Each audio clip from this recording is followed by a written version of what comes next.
Исәнмесез, сез татарлар тапшыруын карыйсыз. Студияда мин Эльвира Хөснетдинова эшлим. Бүген безнең программада Шәхесләр сәхифәсендә танылган артист, мөгаллим Асия Хайруллина. Ул телебезне менә дөрес сөйләүне, дөрес аралашуны Асия апа бик тырышып эшләде. Оренбург өлкәсе Яңа Муса авылы мәктәбе. Biz беркемнән дә помощьлар көтеп тормыйбыз. Безгә бу авылда татар балаларына килеп кемдә бер нәрсәдә эшләми. Шуңа күрә без үзебез тырышабыз. Нурсултан шәһәренең Аккалфак клубы каршында татар теле түгәрәге ачылды. Мин төрле курсларга, тренингларга йөрергә тырышам. Бүгенге көнгә мин татар теленә килдем. Борынгы җырларга җан өрүче милли аваз төркеме. Башкортстаннан сюжет.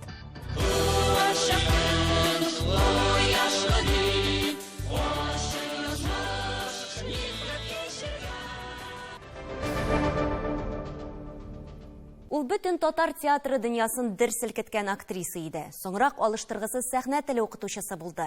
Һәм бу эштә дә аңа тиңнәр юк иде. Сүзебез Асия Хайруллина турында. Ул төзегән дәреслекләрне уку йортларында әлегә кадәр файдаланалар. Ул телебезнең матурлыгын тәмен белгән. Быел танылган артист, хөрмәтле мөгаллимгә 100 ел тулган булыр иде. Шул уңайдан ул узак еллар эшләгән Камал театры артистлары, укучылары һәм туганнары Асия Хайруллинаның туган авылына җыелды. Бу көнне Апас районы Ясаклы Барыш авылында аның музее да ачылды. Шәхесләр сәхифәсендә атаклы татар артисты, профессор, Татарстанның ат казанган сәнгать эшлеклесе, Габдулла Тукай исемендәге дәүләт премиясе иясе Асия Хайруллина.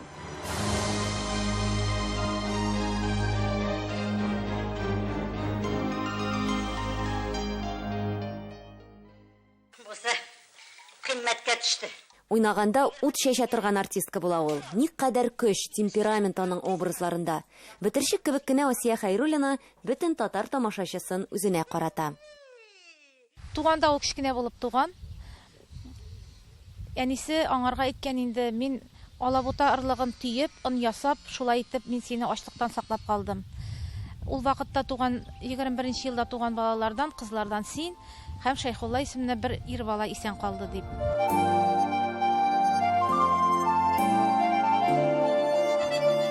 Ничек тиз узасың син гомер дигән китабында Асия Хайруллина гомер буе авылны сагынып яшәдем дип яза. Ул Апас районы Түбән Барыш авылында дөньяга килә. 7 балалы бүрекче Хайрулла гаиләсендә 5нче булып туган. Нәкъ менә шушы без басып торган урында бүрекче Хайрулланың йорты була. И артында күл, аның артында аларның ындырлары булган. Хәлле гаилә була. Алар бүрек теккәннәр һәм моннан ерак түгел урнашкан Шунгаты базарында сату иткәннәр. Аларның даннары тирә-якларга таралган була. И кырыенда үзләренең кибетләрендә ачып җибәрәләр һәм әлеге вакытта ул кибет урынында кызыл кирпечтән төзелгән бина тора. Гаилә күбәйтеп кышкырт тоткан, терлек асраган, аларның су тегермәннәре булган. Әтисе кулакларга каршы сәясәт башланганын, вакыйгалар алмашынуын алдан белеп ала. Бар булган мал-мөлкәтен авыл советына калдырып, ат арбасына 7 баласын утыртып, бер белмәгән башка авылга, Кызыл байракка юл тоталар. Анда землянка, бер ел землянкада торып, аннары соң йорт төзеп, инде алар Кызыл байракта тора башладылар. Әни гел Силидрия, минем авылым Барыш, иң матур авыл. Аның шишмәләре тау башындан чыгып, шуннан гына агып төшәләр дип, шуны сөйләгән ие. Асия Хайруллина Спас педагогия училищесында укый. Фортепиано, мандолина, скрипкада уйный, музыкант булырга теләгән ул. Тик сугыш башлангач Югарыслан районының Нариман мәктәбендә башлангыч сыйныфлар укытучысы булып эшләргә туры килә. Ул вакытта ул директор, укытучы, җыештыручы, бөтен хезмәтне бер үзе башкарган. Балаларны ул бик нык ярата. Ул әле бик кызык, троллейбуста барганда берәр бала утырып торса, ул аның белән сөйләшәдер. Әйтәдер, син беләсеңме, мин бит синең бабушкаң. Урыс баласы булса. Мин бит синең бабушка. И шул кадәрле искренне сөйләшәдер, что теге бала ул полностью шунарга ышанып, аны яратып, кучаклап уже шулай җибәрәдер. Асия Хайруллинаның ире Халид Кумысников та билгеле шәхес, артист, режиссер, мөгаллим, Мәскәүдә ГИТИСның татар студиясына кергәндә танышалар. Әни аны татарча сөйләшергә өйрәтте, ә ул әнигә булышты урыс тел белән. Әни бик энергичный иде. Әти акыртын гына, шундый җайлап кына шейтергән кеше. Беркайчан да бернинди дә скандал төсле кычкырышу юк иде безнең өйдә. Ике кызының бөтен яшьлеге театрда сәхнә артында узган. Артист һөнәрен сайламасалар да татар дөньясына хезмәт итәләр. Наиля Кумысникова танылган рәссам, каюлы күн сәнгате остасы. Апасы Җәмилә театр белгече булган. Тик 28 яшендә вафат була. Шул көннән һәр вакыт үз алдына көйләп йөрергә яраткан Асия Хәйруллина бөтенләй җырламый башлый. Авыр кайгыны күтәрергә гаиләсе ярдәм итә. Ашык йөзле иде минем әнием. Ул беркайчан да җыламады. Ул беркайчан да начар сүзләр дә әйтмәде. Ул беркайчан да ачуланмады мине. Беркайчан да. Яратмаса карап кына җибәрәдер и все. Но аның күзе шул кадәрле күп сөйлидер безгә. Аның күз карашы булган инде шундый. Минем менә артистка булып китүемдә аның йогынтысы бик зур. Ник дисәң, Асия апа элек авылга кайта иде дә, бөтен авыл шау-гөр киләдер инде. Асия кайткан, артистка кайткан дип. Асия апаның һич өйгә кайтып җитүе көтеп торып булмыйдыр. Ник дисәң, ул һәрбер капка төбендә туктап, сөйләшеп, аралашып, менә шуны авыл шуңа ярата иде. Достым, бәгырем дигән. Достым, бәгырем. Синнән дә якын достым, ахиратым юк дигән.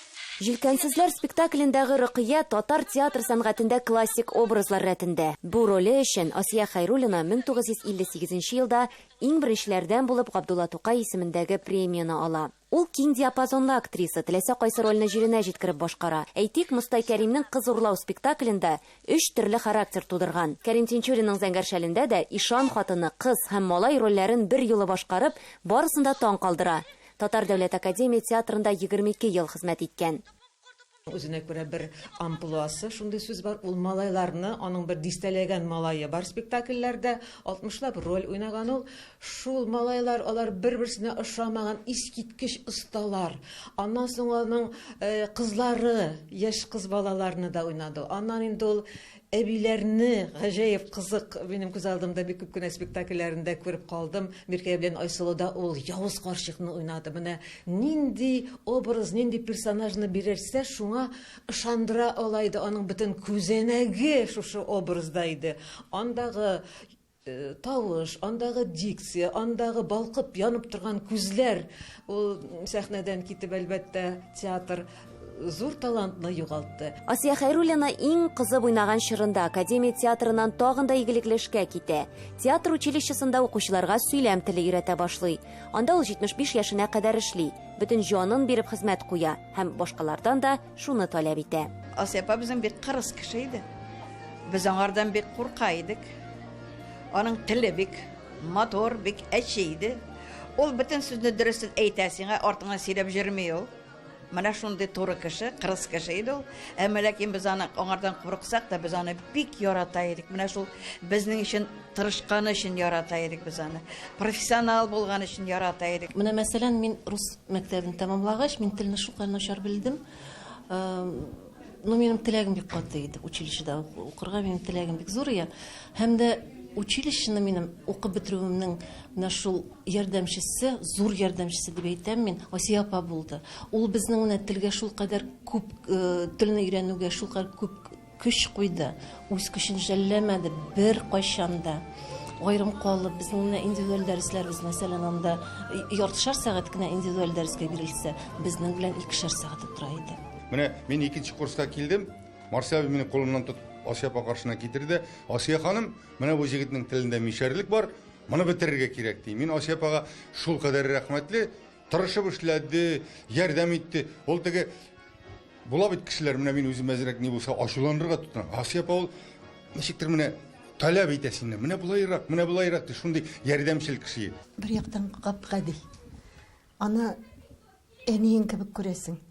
Икенче яктан шуның хәтле укымышлы, шуның хәтле ул бөтен нәрсә белемле. Асия апа бик шәтертән әйткән сүзен җиренә җиткерә торган һәм укучыларын да шул ук дәрәҗәгә җиткереп әзерли белгән укытучы ул безнең остазыбыз. 2 буын сәхнә теле укытучылар әзерләп калдырды үзеннән соң. меңәрләгән сәнгатькәр әзерләп калдырды. Асия Хайруллинаның тел күрке сүз, дөрес сөйләргә өйрәнегез дигән дәреслекләрен уку йортларында әле дә кулланалар. Апас районы Түбән Барыш мәдәният йортына аның исемен биргәннәр. Шунда ук музейын да ачтылар. Бирдә аның киеп уйнаган киемнәре, фотосурәтләре, китаплары. Ул әле тагын да тулыландырылачак. Үзеннән соң зур мирас калдырган мөгаллим онытылырга тиеш түгел. Ильюра Хөснетдинова, татарлар, Түбән Барыш авылы, Апас районы. Чираттагы видеоязма геройлары Яңа Муса авылы мәктәбенең укытучылары һәм укучылары. Шарлык районында 18%-ка якын татар халкы яши. Сан буенча 2нче урында.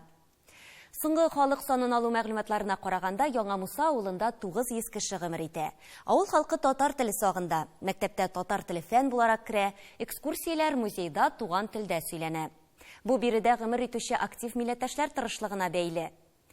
Яңа Муса мәктәбенең бүгенгесе һәм киләчәккә планнары хакында Оренбургтагы үз хәбәрчеләребез. Шул вакытта мин кулыма китап алам. Рәмзия Ринат кызы Шамюнова мәктәпкә 26 ел элек татар теле һәм әдәбияты укытучысы булып эшкә кайта. Бүгендә бу өлкәдә хезмәт куя. Китаплар уку әсбаплары белән тулысынча мәктәбебез тәэмин ителгән. Менә ФГОС буенча чыккан китаплар барысы да бездә бар. Укучылар белергә тырышалар, тел белән кызыксыналар. Татар телен онытмадык, сөйлибез, гаиләдә дә татарча сөйлиләр укучылар, мәктәптә дә татарча сөйләшергә тырышабыз. Татар телене сакларга кирәк, үстерергә, чөнки татар теле безнең туган телебез. Шуның белән әйтәсем килә, татар теле иң матур тел дөньяда.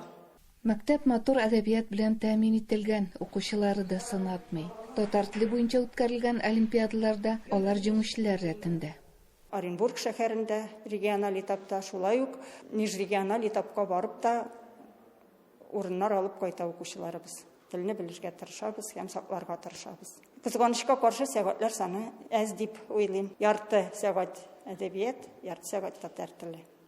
Телне тулысынча белү өчен әлбәттә бу сәгатьләр генә әз дип уйлыйм. Freit nicht, Frau Selter, ich bin Karin Müller-Sabines. Урта мәктәптә чит теле буларак немец телен өйрәнәләр. Ә менә татар телен башка милләт балалары да кызыксынып үзләштерә. Мисал өчен, София Даншина милләте буенча рус кызы. Ул әле Муса Җәлил юбилеена карата районда оештырылган шигырь бәйгесендә җиңүдә яулый. Кауын урманда гел кишкә каршы ишетле моңы бер кошның тавышы. Кәкүк, кәкүк. Бүген Оренбург өлкәсе мәктәпләрендә барлыгы 16 меңгә якын укытучы эшли. Шуларның 14-е Яңа Муса авылы уку йортында хезмәт куя. Алар 60 укучыга белем бирә. Үткән уку елында гына да 2 укучы мәктәпне алтын медальгә тәмамлый. Белем алу өчен Оренбургдан тыш алар Казанның югары уку йортларын сайлый. Мәктәп җитәкчесе Галинур Адинур Абсалямов физкультура дәресләрен алып бара. Шуңа да бу юнәлешләр аның горурлыгы. Спорт буенча мәктәп район өлкә күләмендә дә җиңүчеләрнең беренче сафларында. Бернигә карамастан телне саклау игътибар үзәгендә.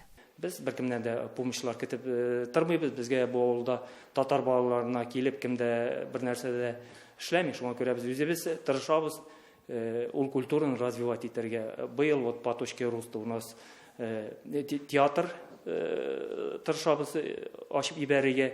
Теге елны газета чыгара башладык. Шундый эшләр алып барабыз. Балалар өчен яңа технологиялар дөньясына юл ачык. Точка роста яки үсеш ноктасы мәктәптә 2нче ел эшли. Яңа җиһазлар тормыш иминлеге нигезләре классында гына түгел. Ондагы 5 түгәрәкнең берсе исә авыл мәктәбендә журналистика нигезләре түгәрәге. Түгәрәк әгъзалары иншалар язабыз, газета чыгара башладык 2нче ел менә. Безнең эшебезне район газетасында да күрсәттек. Менә таяну ноктасы буенча минем шундый мечтам бар, балалар белән спектакль әзерләп, үзебезнең Яңа Муса авылында күрсәтеп, чит авылларда да күрсәтеп йөрергә. Татар телен саклап калу максаты белән. Шарлык районы ярышларында шахмат уеннары буенча мәктәп командасы алдынгылар рәтендә. Үсеш ноктасы программасы Мәгариф илкүләм проекты нигезендә тормышка ашыру авыл мәктәпләрен шәһәр дәрәҗәсенә күтәрү өчен эшләнә. Ауылдашларның иң зур горурлыгы Рамил Абдыршин. Ул Бөек Ватан сугышында күрсәткән батырлыклары өчен Советлар Союзы герое исеменә лаек булган Шарлык районының 10 батырының берсе. 18 яшьлек татар егетенә каһарман исеме Днепрны кичкәндә күрсәткән батырлыклары өчен бирелә. Музейны саклау, авылны саклау ди укытучылар. Мәктәп музее 1996 елда Тукайның туган көненә туры китереп ачыла. Экспонатлар, укучылар, авыл халкы ярдәме белән туплана. Авылның, районның якташларының тарихы, фотосурәтләр, шәхси әйберләр, архив мәгълүматлар. 2023 елда мәктәпне цикләндерү көтә. Шул вакытта музейда яңартылачак. Ул иң элек авыл халкының яшәеше турында мәгълүмат бирү дигән сүз. Максатыбыз музейны 2023 елда зурайту. Татар авылы, безнең авылның үсешенә өлеш керткән шәхесләрнең биографияларын күрсәтү. Аның өчен менә стендларыбыз алынган инде. Бу юнәлештә эшлибез. Оренбур өлкәсенең Яңамса авылыннан Фируза Абсалямова, татарлар. Сез татарлар тапшыруын карыйсыз. Программабызның 2нче өлешендә Нурсултан шәһәренең Аккалфак клубы каршында татар теле түгәрәге ачылды. Мин төрле курсларга, тренингларга йөрергә тырышам. Бүгенге көнгә мин татар теленә килдем. Борынгы җырларга җан өрүче милли аваз төркеме. Башкортстаннан сюжет.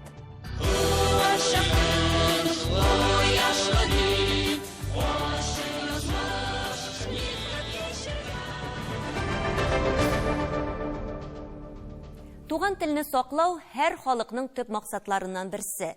Әгәр үз тормышыбызда аны кулланмыйбыз икән, димәк, телнең функциясе үтәлми. Бу уңайдан Нурсултан шәһәренең Таң татар башкорт мәдәни үзәгенең Аккалфак клубы каршында татар теле түгәрәге ачылды. Аның төп функциясе татар телендә аралашуны популярлаштыру.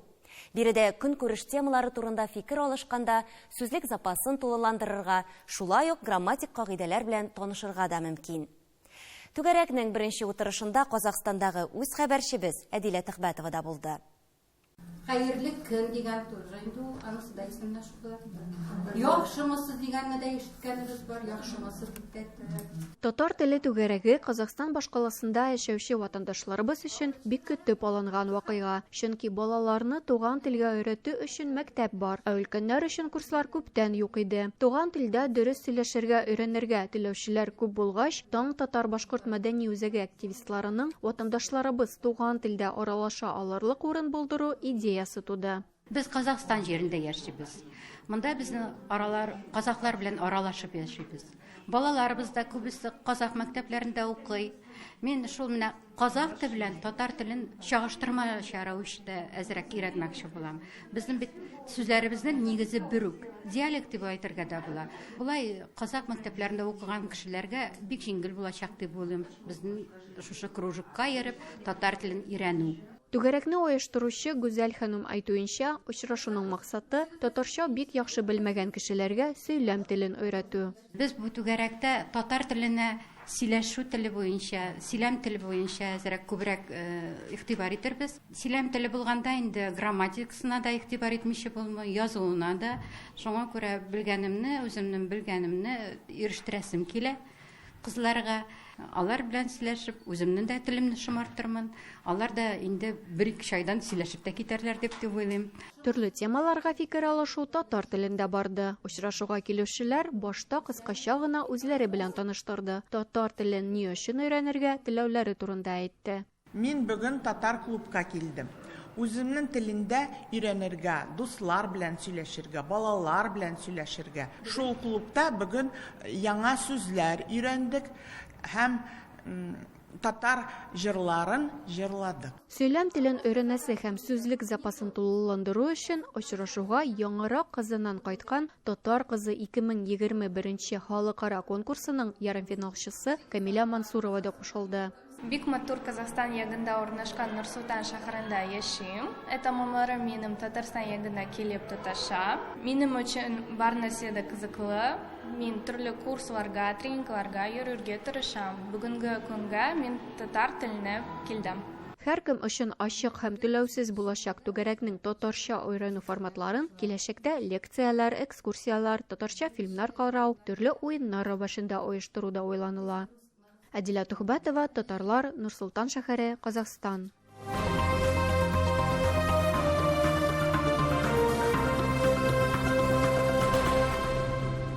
Борынгы җырларга җан өрү, ата-бабаларыбыздан калган мәдәни мирасны саклаучылар рәтендә Башкортстанда оешкан милли аваз төркеме дә бар. 2 ел элек кенә барлыкка килсә дә, бүген ансамбль шактый популярлык яулап өлгергән. Төркемнең җитәкчесе танылган каләм әһле, күп җырлар авторы Мидхәт Әбделманов. Тиздән аңа 80 яшь тула. Милләттәшебез бүген дә актив тормыш алып бара, яңа җырлар иҗат итә, милли аваз төркеменең гастрольләрен оештыра. Җыр моңга мөкибән Башкортстан татарлары белән хәбәрчебез Миләүшә Латыпова танышты.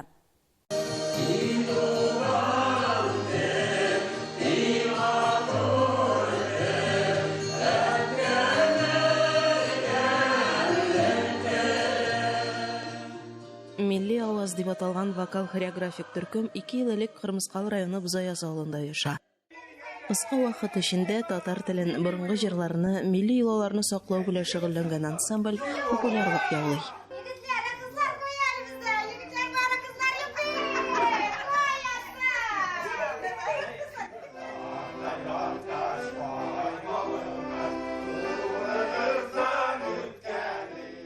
Милли аваз проектының авторы күренекле шагыйрь, композитор, Башкортстанның от казанган сәнгать эшлеклесе Мидхәт Әбделманов. Гомере буе төзелеш өлкәсендә эшләгән милләттәшебез җыр моңга тугры кала. Күптән лаеклы ялда булуга карамастан Мидхәт әфәнде җыр язуын дәвам итә. Күп төрле милли чаралар оештыруда зур ярдәм күрсәтә. 100 яшеңә ул күпме, бер гасырга сыймагач җаның. Яшәр өчен җанын кыеп, дөнья буйлап сибелгәч каның. Әлеге шигъри юллар Мидхәт Әбделмановның Татарстанның 100 еллык юбилеена багышланган җырыннан. Аны ул композитор Люция Вафина белән иҗат иткән.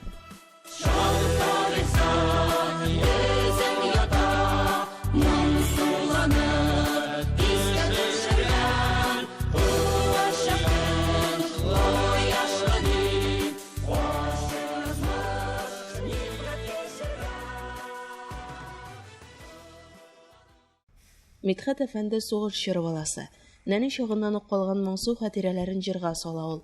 Туган ягы Благова районына кайтканда Бөек Ватан сугышы геройлары мемориалына килеп чәчәкләр сала. Эре кайтты, улы кайтты. Без алар артыннан битне җигереп балачага йөрибез. Шунда әзрәк ни булса баштан сыйпап нитәләр. Конфетлар булса, шикерләр булса, шикер бирәләр.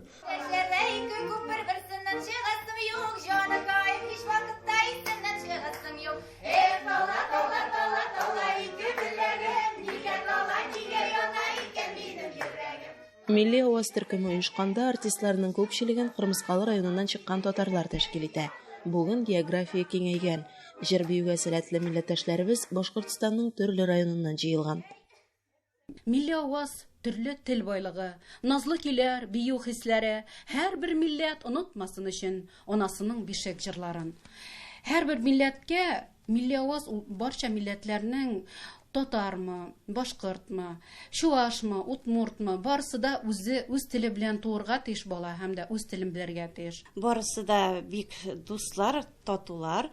Шул ансамбльдә инде һәрбер булай гына җырламый, без сольниклар да бар инде. Сольниклар үзләренең шулай ук борынгы җырларын җырлыйлар. Һәм шулай Мидхәт абыйның репертуарындагы җырларны башкарабыз. Ул безгә үзенең җырларын шотлана бүләк итә. Милли аваз төркеменең максаты татар дөньясын данлап, татар телен саклап калырга. Башкарылган җырларның халыкка тәэсир көче зур. Төркем репертуарында моңлы, эчтәлекле, кеше күңеленә барып җитәрлек җырлар саны да артканнан арта бара. Башкортстаннан Миләүшә Латыпова, Татарлар. Тапшыруыбызны күренекле татар шагыйрәсе, милләтпәрвәр шәхес Нәҗибә Сафина сүзләре белән төгәллибез. Изге анам, туган җирем, туган телем, туган ил. Кешенең рухи 4 саны исән булса, бәхет шул. Хөрмәтле тамашачылар, бүгенгә тапшыруыбыз тәмам. Исән сау булыйк.